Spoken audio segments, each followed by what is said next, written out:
Bismillahirrahmanirrahim. Students, my name is Saeed Hussain Jafri. I have done my MPhil English Literature along with the MA TEFL and B.Ed.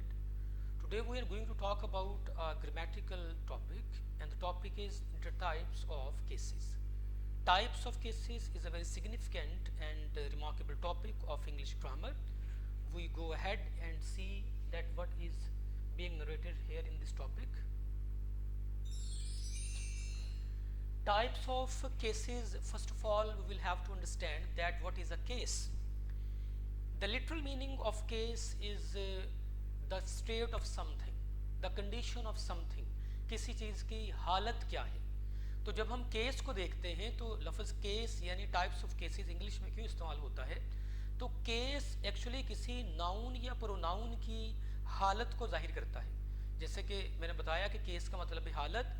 तो जब हम कहते हैं कि types of cases, इसका मतलब है कि केसेस की जो हालतें हैं यानी नाउन और प्रोनाउन की जो हालतें हैं उनको ये टॉपिक डिस्कस करता है. और इसको हम देखेंगे कि कितनी इसकी केसेस की टाइप्स हैं and how they are utilised in English grammar and what kind of precautions should be in the mind of students while using this cases in order to remove errors from their English writing and speaking. First of all, we have a subjective case, and then second is our objective case.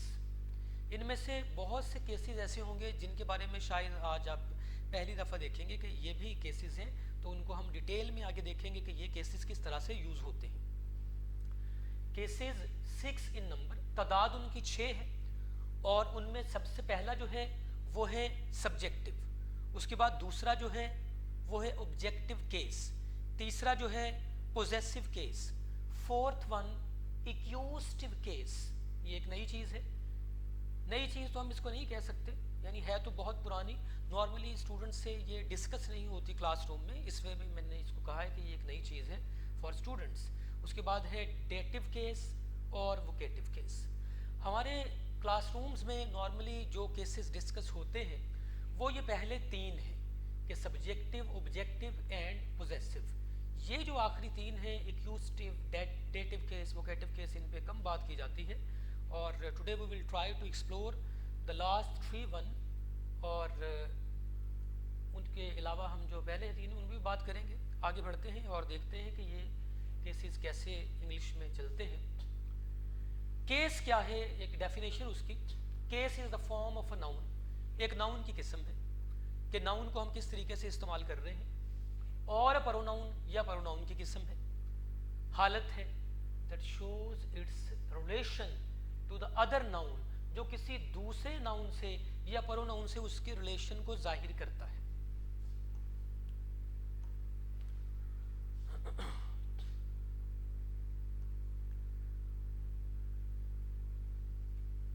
Case क्या है, जो किसी noun या pronoun से relation को जाहिर करता है किसी और नाउन या प्रोनाउन के. मतलब ये है कि केस लिंक है a noun with a pronoun, या वो उसकी हालत होती है, दूसरी हालत. मिसाल के तौर पे हम यहाँ पे लिखें जॉन, तो ये एक नाउन है. इसकी दूसरी हालत क्या बनेगी, वो ही है. इसकी एक और हालत बन सकती है वो हिम है. इसकी एक और हालत बन सकती है वो हिज है. तो ये जॉन की ही डिफरेंट किस्म की हालतें हमारे सामने आती हैं. तो ये अलग अलग होंगी कि जॉन यहाँ पे सब्जेक्टिव केस है, ये प्रोनाउन के तौर पे आया है, पर्सनल प्रोनाउन है. और उसके बाद ये उसका ऑब्जेक्टिव केस है, ये उसका पोजेसिव केस है, उसकी मलकियत को जाहिर कर रहा है. उसके बाद नीचे एग्जाम्पल को देखें. John is a boy whom I gave your book. If you will focus on this one sentence, at least your 4 cases will be clear. 4 चीज़ें आपको समझ आ जाएंगी अगर आप इस एक को देखते हैं. First of all John subjective case, is a boy एक लड़का है, whom ऑब्जेक्टिव केस, किसके लिए, जॉन के लिए। John is a boy whom I gave, अब आई इसमें क्या है, फिर सब्जेक्टिव केस, प्रोनाउन के तौर पे, पर्सनल प्रोनाउन के तौर पे इस्तेमाल हो रहा है। I gave your book, your क्या है, पोजेसिव केस, इसको देखें, यूर बुक, तुम्हारी किताब। अब ये लफ्ज तुम्हारी असल में मलकियत को, पोजेशन को जाहिर कर रहा है। तो चार केसेस तो हमारे यहाँ तक ऐसे क्लियर हो जाते हैं, सब्जेक्टिव, ऑब्जेक्टिव, फिर सब्जेक्टिव एंड पोजेसिव, सॉरी 3 है ये, subjective, objective and possessive case. और यही 3 नॉर्मली स्टूडेंट्स को ज़्यादातर पता होते हैं। आगे बढ़ते हैं और कुछ और केसेस को एक्सप्लोर करते हैं, डिटेल में इन्हें देखते हैं। देखिए, first of all the very familiar, the very well known case, that is subjective case, when a noun or pronoun governs the predicate, जब कोई नाउन या प्रोनाउन किसी प्रीडिकेट को गवर्न करता है, गवर्न करने से मुराद उसको कंट्रोल करता है, तो उसको हम कहते हैं सब्जेक्टिव केस। मिसाल के तौर पे ये उसको सब्जेक्टिव केस, और एट द सेम टाइम उसका एक और ये नाम लिखा हुआ है, दैट इज नॉमिनेटिव केस, यानी उसको हम नॉमिनेटिव केस भी कहते हैं, सब्जेक्टिव केस भी कहते हैं। इट मीन्स सब्जेक्टिव केस के 2 नाम हो गए, एक सब्जेक्टिव केस और दूसरा नॉमिनेटिव। एग्जाम्पल के नाउन और प्रोनाउन को कंट्रोल करता है, नाउन और pronoun governs. John is going to school, noun और प्रोनाउन किसको कंट्रोल करता है, प्रीडिकेट को। पहले तो हम समझेंगे इस जुमले का प्रीडिकेट क्या है। ये इसका है सब्जेक्ट, SUB सब्जेक्ट, और ये बाकी जितना भी हिस्सा है ये इसका बनेगा प्रीडिकेट। लफ्ज प्रीडिकेट बना है प्रिडिक्ट से, और प्रिडिक्ट का मतलब है फोरटेल, पहले से कुछ बताना। ये वाला हिस्सा एक्चुअली हमें बताता है कि ये काम कौन कर रहा है, ये इशारा करता है, प्रिडिक्ट करता है पीछे नाउन की तरफ। तो ये प्रिडिकेट हो गया, ये हमारा रेड कलर में सब्जेक्ट हो गया। हमने बात की थी कि व्हेन अ नाउन और प्रोनाउन गवर्न द प्रिडिकेट, तो इस प्रिडिकेट को गवर्न कौन कर रहा है, कंट्रोल कौन कर रहा है, जॉन। जॉन कैसे कंट्रोल कर रहा है, क्योंकि जॉन वाहिद है, सिंगुलर है, एंड सिंगुलर के अकॉर्डिंग यहाँ पे इज इस्तेमाल हुआ है, और उसी के बारे में सारी बात है। Next sentence, he is going to school. अब ये हमने प्रोनाउन इस्तेमाल यहाँ पे कर दिया, तो इसमें ये हमारा सब्जेक्ट हो गया, ये प्रीडिकेट हो गया। प्रीडिकेट को गवर्न कौन कर रहा है, ये कर रहा है, तो ये हमारा होगा सब्जेक्टिव केस। आगे बढ़ते हैं। Then possessive case. पोजेसिव का लफ्जी मतलब होता है किसी चीज का मालिक होना, मलकियत रखना। लफ्ज पोजेस एक वर्ब है, उसी से बना है पोजेशन, यानी मलकियत। तो पोजेसिव प्रोनाउन और जेनेटिव केस, पोजेसिव केस और जेनेटिव केस। जिस तरीके से सब्जेक्टिव, नॉमिनेटिव 2 नाम थे, इसी तरह से for general information in English grammar, possessive case और जेनेटिव केस 2 इसके नाम हैं।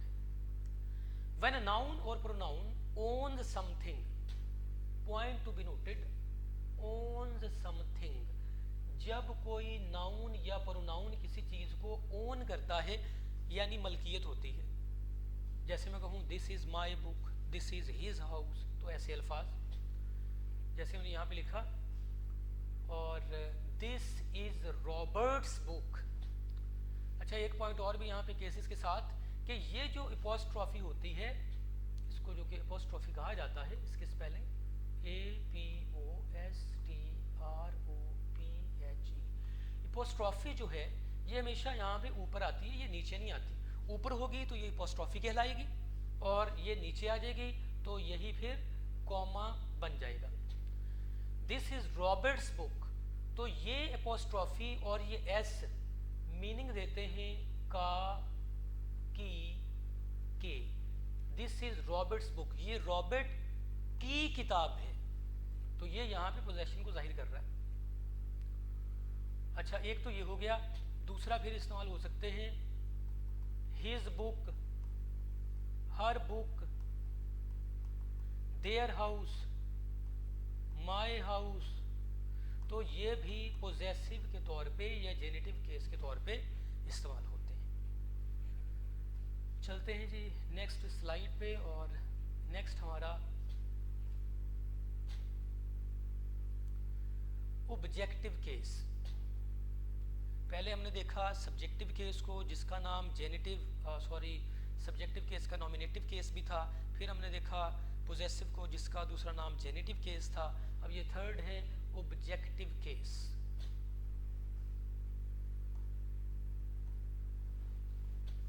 ऑब्जेक्टिव लफ्जी मतलब इसका होता है मफूली हालत, किसी चीज़ की मफूली हालत। ऑब्जेक्टिव केस, अ नाउन और pronoun that is the object of a verb is called objective case. He gave him a book. यहाँ पे ये subjective case है, ये यहाँ पे subjective case है, और ये यहाँ पे objective case है। ये objective case इसका बन रहा है। He gave him a book, तो him objective case है। इस पूरे चार्ट को हम समझते हैं, ये बहुत इंपॉर्टेंट है। देखें इसे।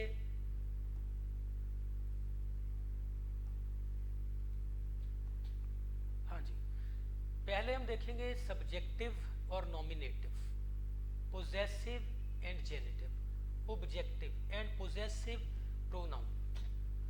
ये बहुत एक प्रॉब्लम आती है कि स्टूडेंट को पता नहीं चलता है कि पोजेसिव प्रोनाउन कौन से हैं और ऑब्जेक्टिव केस कौन से हैं। इन दोनों को डिस्कस करेंगे। पहले तो सब्जेक्टिव नॉमिनेटिव देख लें। He, she, they, I, we, you, it, सारे सब्जेक्टिव में आ गए।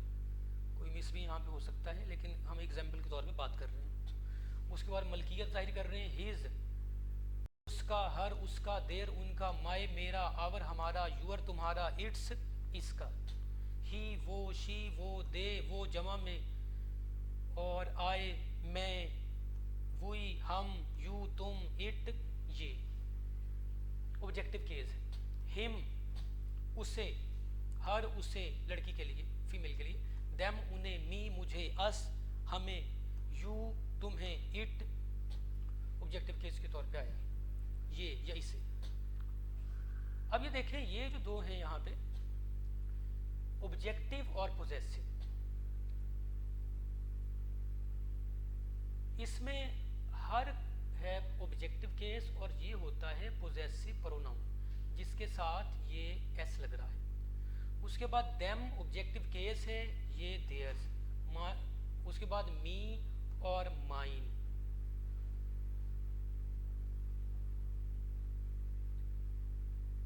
और आवर्स और यूअर्स।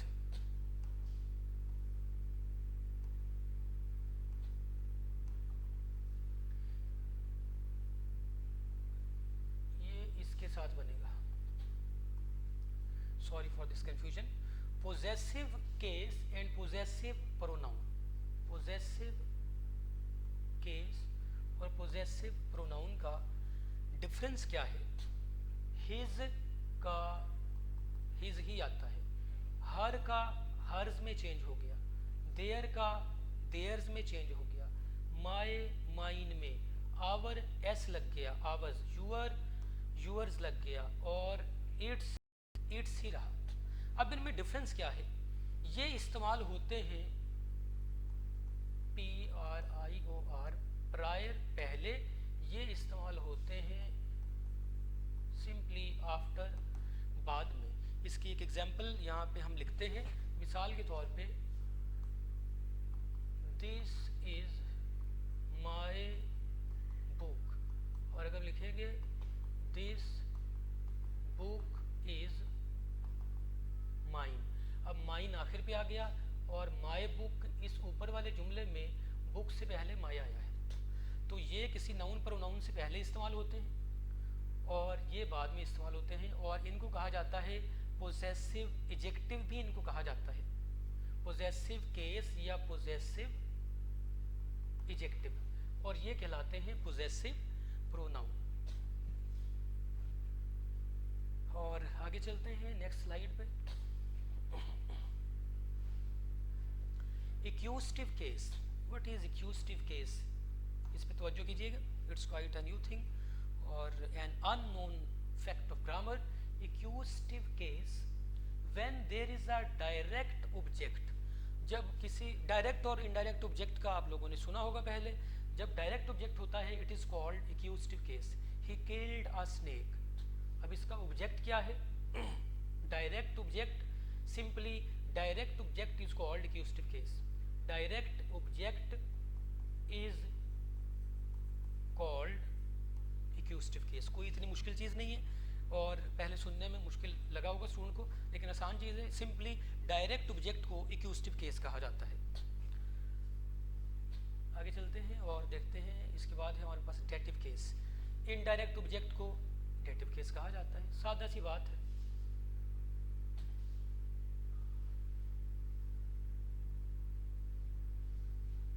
इनडायरेक्ट ऑब्जेक्ट, अब यहाँ पे देखें, he gave me a book, ये बुक है इसका डायरेक्ट ऑब्जेक्ट। ये डायरेक्ट ऑब्जेक्ट बनेगा एक्यूस्टिव केस, और ये है इनडायरेक्ट ऑब्जेक्ट। इनडायरेक्ट ऑब्जेक्ट बनेगा हमारे पास डेटिव केस।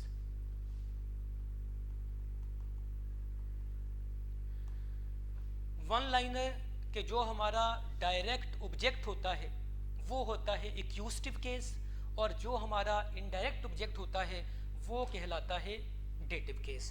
तो सादा से ये थ्योरी है सब्जेक्टिव की, ऑब्जेक्टिव की, नॉमिनेटिव केस की, और ये डेटिव, खास तौर पे डेटिव और एक्यूस्टिव केस की, जो कि सुनने में अनफेमिलियर और नई चीज़ें लग रही हैं।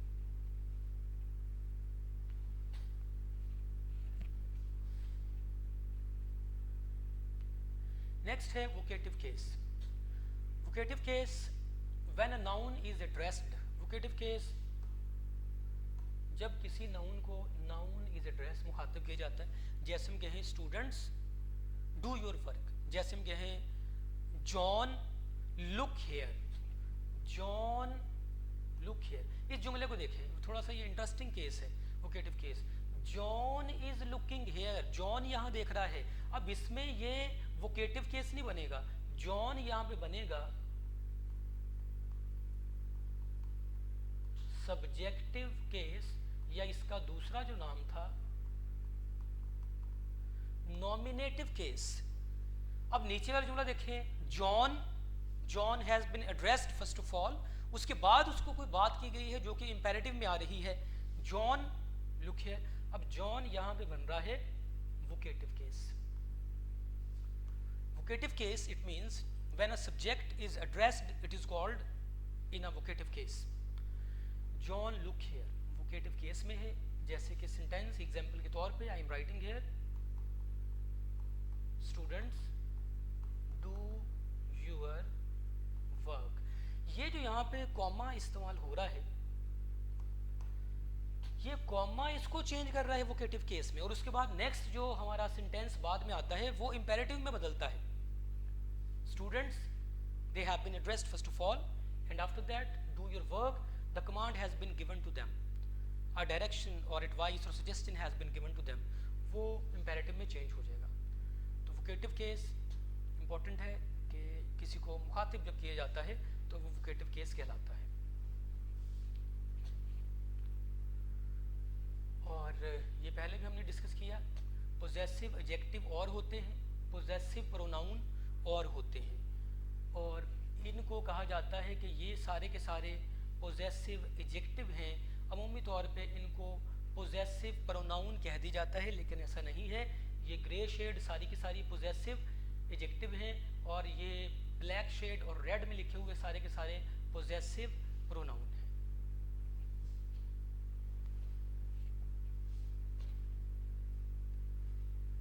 डायरेक्ट और इनडायरेक्ट ऑब्जेक्ट क्या हैं, जिसको हमने पहले डिस्कस किया कि सिंपली इनडायरेक्ट ऑब्जेक्ट जो होता है वो डेटिव केस कहलाता है, इनडायरेक्ट ऑब्जेक्ट डेटिव केस है, डायरेक्ट ऑब्जेक्ट एक्यूस्टिव केस है, कोई इतनी ये मुश्किल चीज़ नहीं है, आसान चीज़ है। Direct object dative case, sorry indirect object dative case और डायरेक्ट ऑब्जेक्ट एक्यूस्टिव केस कहलाएगा।